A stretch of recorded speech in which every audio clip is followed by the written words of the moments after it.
Բարելույս հարգելի ժողովուրդ, Ամերիկայի Միացյալ Նահանգները այս գիշեր հարվածներ է հասցրել Իրանի ատոմային միջուկային ստորգետնյա օբյեկտներին եւ ըստ Դոնալդ Թրամփի հայտարարության այդ օբյեկտները այլևս գոյություն չունեն։ Իմս ուղիղ եթերը ավելի շատ մեր հայրենակիցների նկատմամբ ունեցած սրտացավությունից է գալիս, ոչ թե ուզում եմ մեկնաբանեմ ԱՄՆ գործողությունները կամ Իրանի հետ տեղի ունենալիքը, եթե ցանկություն ունեք, դիտեք ինձ մի քանի օր առաջ արված լայվը, այս հարցերի շուրջ նոր ավելացնելու բան չունեմ, այնպես ինչպես կանխատեսել, գնահատել, ենթադրել էի, նույնը մնում է ուժի մեջ, կամ կարող եք մտնել իմ Facebook-յան էջում եւ իմ վերջին օրերի գրառումները կարդալ, դարձյալ դրանց որևիցե ավելացնելու բան չունեմ։ Ամեն ինչ ընթանում է ճիշտ այնպես, ինչպես պիտի ընթանար եւ ինչպես կանխատեսել էի, ինչպես ենթադրել էի։ Բայց ինչ չեմ ասել ու ինչ նկատեցի ժողովրդի մեջ անհանգստություն, թե ինչ ալ գալու մեր գլխին, հատկապես Սյունիքի հետ ինչա տեղի ունենալու, անհանգստություններ, մտահոգություններ կան մարդկանց մոտ, դրա համար ուզում եմ այս թեմային հատուկ անդրադառնամ։ Նամանավանդ մենք գիտենք, որ Սյունիքում, այսպես ասած, բալանսի ապահովմանը լուրջ մասնակցում էր Իրանը եւ Իրանի այս խոցվելը, Իրանի ինչ որ տեղ եւ ինչ որ չափով թուլանալը կամ զբաղվածությունը այս հարցում կամ ապագայում որ հնարավոր է լինի, կարծես այդ բալանսը շեղում է, թուլացնում է իրանական կողմի ազդեցությունը այն հարցում, որ միջանցք չպիտի լինի։ Սա իհարկե արդեն վերստին գնահատելու կարիք է զգում, միանգամից ասեմ, որ ինքս առանձնակի մեծ անհանգստություն եւ տագնապներ չունեմ։ Ինչու՞։ Որովհետև տեսեք ինչ է ստացվում։ Ըստ էության, եթե թուլանում էր իրանական բալանսը, իրանական կողմի ազդեցությունը, այս հավասարակշռության ձևավորման վրա, ապա պիտի որ ակտիվանար Ադրբեջան, Ռուսաստան, Թուրքիա, ուրեմն կողմերի գործողությունները, նրանց ցանկությունները պիտի ակտիվանան եւ կարծես առանց Իրանի նրանք հեշտությամբ պիտի որ այդ միջանցքը ստանային, թե խաթրով, թե զոռով դա հարցի մյուս կողմն է։ Բայց որքան Իրանը խառնվում է պատերազմական գործողությունների մեջ, որքան ավելի է խոցվում, այնքան ավելի է ակտիվանում Ռուսաստանը, այստեղ ներքաղաքական դաշտում եւ այնքան ավելի Ռուսաստանին ավելի հավատարիմ գործիչների հետ կապված ավելի ակտիվանում ՀՀ իշխանությունները, այսինքն հակառակ process-ն է տեղի ունենում։ Ռուսաստանը պիտի որ ավելի արխային լիներ, ավելի նույնը Ադրբեջանը, Թուրքիան պիտի որ ավելի արխային լինեին, եթե Իրանը չկա, էլ խանգարող էլ չկա։ Բայց փաստորեն խանգարող կա, ավելին այդ խանգարողը միգուցե էլ ավելի է, ավելի զորեղ է խանգարում, քան Իրանը դա կարող էր անել, այդ իսկ պատճառով տարածաշրջանը իրար է անցել, հատկապես հայաստանյան ներքաղաքականը իրար են անցել, շփոթմունքի մեջ են եւ փորձում են օր առաջ ինչ-որ բան հասցնեն անել։ Կարճ կապեմ, Միացյալ Նահանգները ինձ թվում է, մինչև այս հարվածների հասցնելը, արդեն իսկ այդ մեղվիով ճանապարհի հետ կապված պայմանավորվածության հասել է Ադրբեջանի, Թուրքիայի եւ Հայաստանի միջև, եւ այդ պայմանավորվածության մեջ չկա Ռուսաստանը։ Ներքաղաքական այս ակտիվացումը ամենայն հավանականությամբ կապված է նրա հետ, որ Ռուսաստանը չի ընդունում այդ դրվագը, որ ինքը այս համաձայնության մեջ չկա։ Ավելին, այսինքն Ռուսաստանին հանել են այդ համաձայնությունից եւ ինչ որ բան Ամերիկայի Միացյալ Նահանգներ, Թուրքիա, Ադրբեջան, Հայաստանի հետ ինչ որ համաձայնության են եկել։ Ինչ համաձայնության ես չեմ կարող ասել, բայց եկել են այդպիսի համաձայնության, դա է վկայում նաեւ խաղաղությունը, որ մենք ունենք այս օրերին, հանգստությունը, որ այս օրերին կա մեր սահմաններին, հարաբերականորեն հանգստությունը, հատուկ շեշտեմ հարաբերականորեն։ Եվ դա է վկայում Նիկոլ Փաշինյանի այցը Թուրքիա եւ Էրդողանի հետ առանձնին քննարկումները, որոնք բնականաբար հրապարակային չեն։ մեզ դա չի ներկայացվում։ Այնտեղ ինչ պայմանավորվածություններ են տեղի ունենում, մեզ դա չի ներկայացվում։ Ինչպես եւ չի ներկայացվում, բա Միացյալ Նահանգները ինչ պայմանավորվածության է հասել։ Բայց համենայն դեպս, եթե այդ պայմանավորվածությունը Միացյալ Նահանգների այսպես ասած բարձր հովանու ներքո է,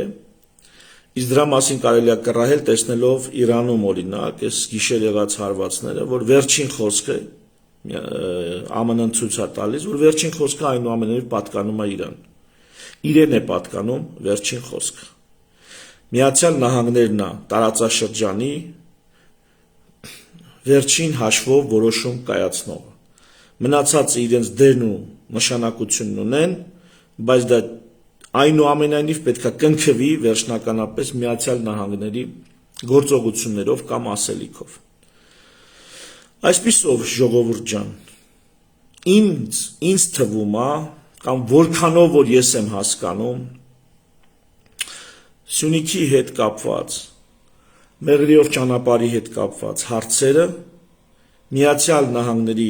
վերջնական որոշումով կամ վերջնական առաջարկով կամ բարձր հովանու ներքո տեղի է ունեցել մինչև Իսրայելը կհարձակվեր Իրանի վրա։ Դա տեղի է ունեցել մինչ այդ։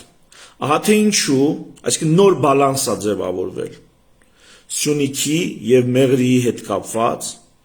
Հայաստանի հետ կապված նոր բալանս է ձևավորվել։ Ահա թե ինչու, երբ որ հին բալանսից հանում ենք Իրանին, չի լինում պատերազմ, չի փլվում հավասարակշռությունը, չի լինում անկայունություն։ Սա եմ ուզում ասել։ Եվ մեր սյունեցի քույրերին եւ եղբայրներին,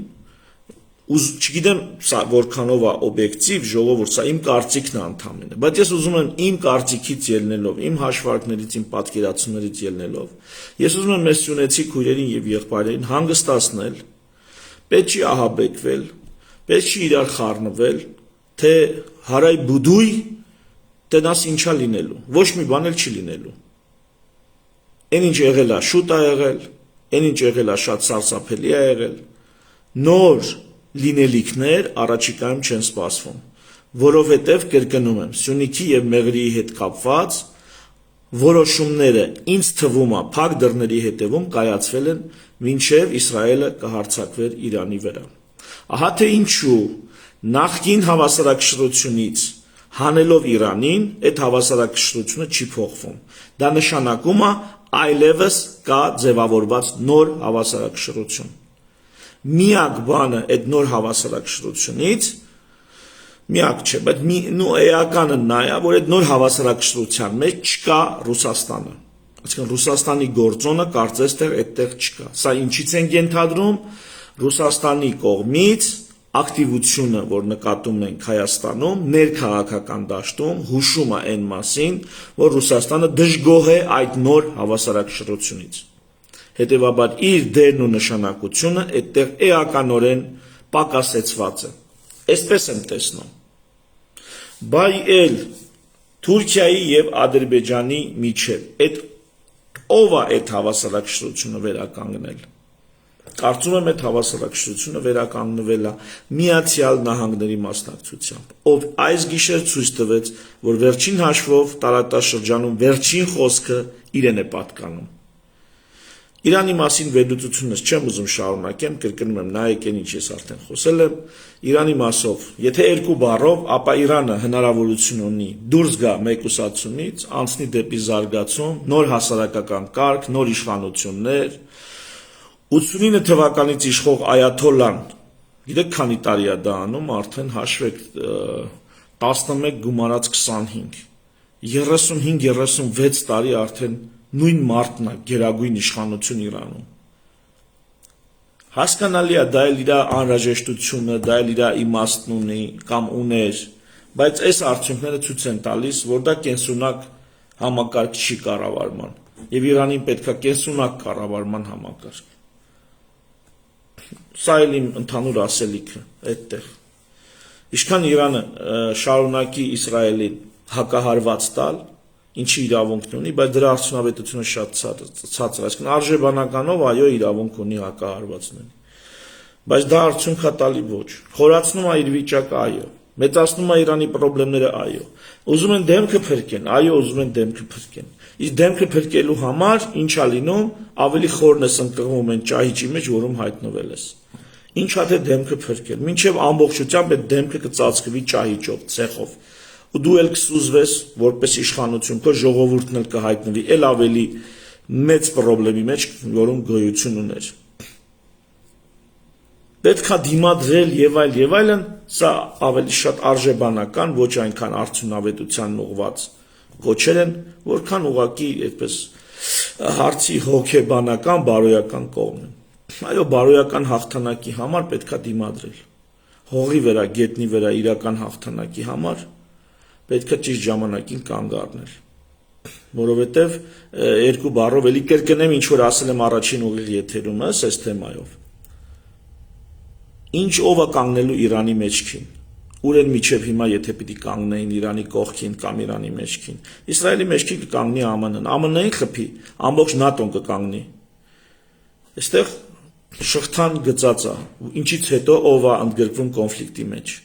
Իրանի դեպքում ինչա գծած, ոչինչ էլ գծած չի, միայնակ է Իրանը։ Այդ իսկ պատճառով պետք է ճիշտ ժամանակին կանգ առնել եւ վերախմբավորվել մի քանի տասնյակ տարիներում տարածաշրջանում նորից առաջ գալ։ Այս ժամանակ շատ ավելի հզոր, շատ ավելի բարձր արդյունավետությամբ, բարձր արդյունավետ կառավարմամբ երկիր։ Սա էլ սենց, մի խոսքով, Սյունեցիներ ջան, հանգիստ եղեք, հայ ժողովուրդ ջան, ես չգիտեմ ինչ պայմանագիր են կապել կամ ինչ համաձայնության են եկել, երևի թե պայմանագիր չի։ Սյունիքի եւ Մեղրիով ճանապարհի շուրջ, չգիտեմ ինչ համաձայնության են եկել, անկեղծ ասած։ Բայց գիտեմ, որ համաձայնությունը կարծես թե նշмарվում է։ Եվ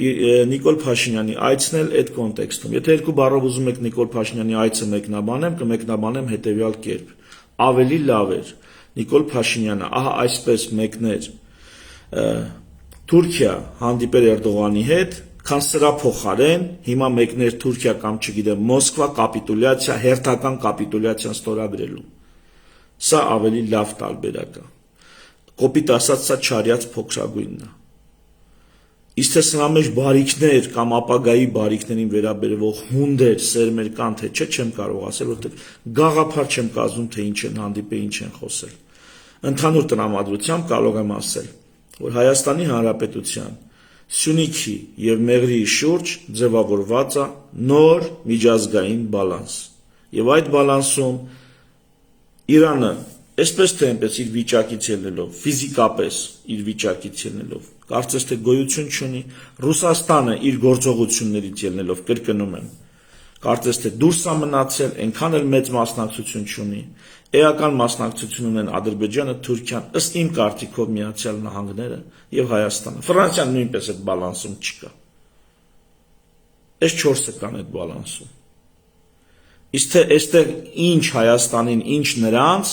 ինչ Ամերիկային, ինչ Թուրքիային, ինչ Ադրբեջանին, չգիտեմ, բայց այստեղ օգուտ ունեն 4 հոգի։ Հայաստան, Ադրբեջան, Թուրքիա, Միացյալ Նահանգներ։ Այս տորթը, այսպես ասած, ինչպես է բաժանած, Հայաստանի կտորը այսքան է, թե այսքան, ես չեմ կարող ասել։ Ամերիկայի կտորը այսքան է, թե այսքան, չեմ կարող ասել։ Բայց այս տորթը նոր հավասարակշռության շուրջ արդեն ձևավորված է եւ կտորներն էլ ըստ էության նշмарվում են արված է ում ինչքան է հասնում չգիտեմ ու սա է այն իրադրությունը որով մենք դուրս ենք պատերազմից փոթորիկներից ներքաղաքականի մասով ինքս չեմ մասնակցի որևիցե հեղափոխության ինչու որովհետեւ 1 տարուց արդեն ընտրությունները 1 տարի էլ չի մնացել Երևի արդեն 11 ամիս է 1 տարուց ընտրություններ են եւ չեմ հասկանում թե ինչու են սենց շտապում մեր քաղաքական գործիչները շտապում են որովհետեւ Ռուսաստանը հավասարակշռությունից կարծես թե դուրս է մնացել կամ ընդգրկված չի այն չափով ինչով որ ակնկալում էր Լինելու են խնդիրներ, լարսում, շրջափակում եւ այլն, այո, լինելու են խնդիրներ։ Կհասցնենք այդ ընթացքում այլընտրանքային ճանապարհներ ունենալ օրինակ Թուրքիայով, մեր ապրանքները տանել բերելու եւ այլն, չգիտեմ։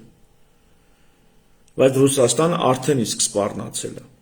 Հա, հեցի հետ կապված երկու բառ, դե պետական կառավարումը սարսափելի բան է։ Դա մի անգամից ասենք։ Պետական կառավարում մանակ Նիկոլ Փաշինյանը, դա սարսափելի բան է։ Սա ինչ վերաբերում է հեցի ազգայնացմանը։